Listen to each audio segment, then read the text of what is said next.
Ah, yes, the race of the falling leaves, held in damp and decidedly green conditions because by the time the leaves actually get around to falling in northern Italy, everyone's pretty sick of road biking. That isn't to say that even on this new schedule, there wasn't a steady train of riders making their way back to the broom wagon early, but still, plenty of candidates holding good form with something to prove.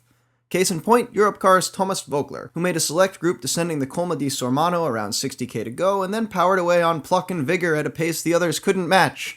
Or didn't match because they don't need a heroic 50k escape to feature in the finale, or because they heard riding in a breakaway with Vogler kinda sucks, or because they'd be better used staying back to help teammates, or really any other number of reasons Phil and Paul never get into.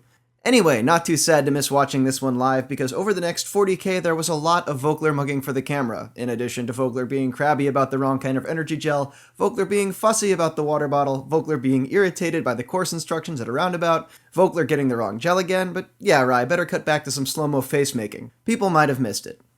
But for all the theatrics, and of course the distinction of leading past the timeless scenery of the Madonna di Ghisallo church, the Frenchman did amass an entirely respectable gap, better than 3 minutes at its widest point, and forced contenders to burn off engines like Saxo-Tinkoff's Mick Rogers and Movistar's newly crowned world champ Rui Costa in the process of bringing him back. The solo effort also kept Vogler clear of an at times treacherous bunch that saw two-time top 10 finisher Marcel Wyss crash twice. Of course, the group wasn't without their moments as well. Enrico Gasparotto tossed what appeared to be a full wind jacket over to the side of the road, making what had to be the sweetest souvenir ever, and a Katusha rider I couldn't identify pulled an exceptional bit of tail gunning and line selection through this intersection at 17k to go, moving from nearly dead last in the bunch all the way up into the first third. Not bad. Eventually, the race caught back up to Vogler on the Salita di Ello climb at 12k to go, and the Frenchman tore out his earpiece in one final irritated flourish before surrendering to the inevitable. AG2R's Michael Churel took up the pacemaking until FDJ's Thibaut Pinot made the first real attack as the course steepens with... Wait, you're cutting back to a flashback now, Rye? Seriously? Well, actually, that's pretty cool, Pinot using that post to make his attack. Good call.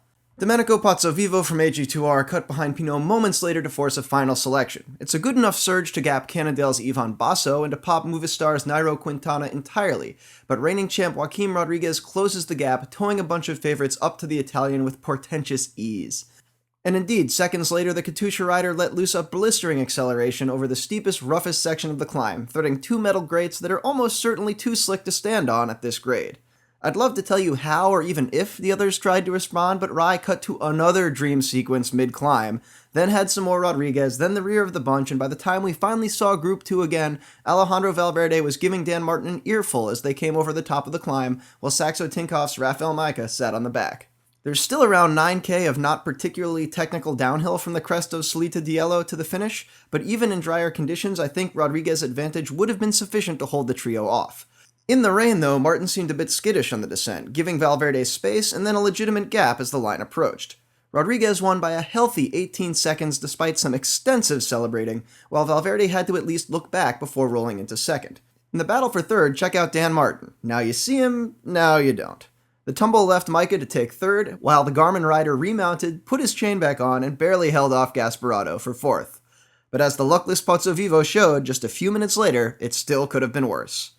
I'm Cosmo Catalano, and that's... Okay, fine, Rye. We'll cut back this one last time. You happy? I'm Cosmo Catalano, and that's how the race was won.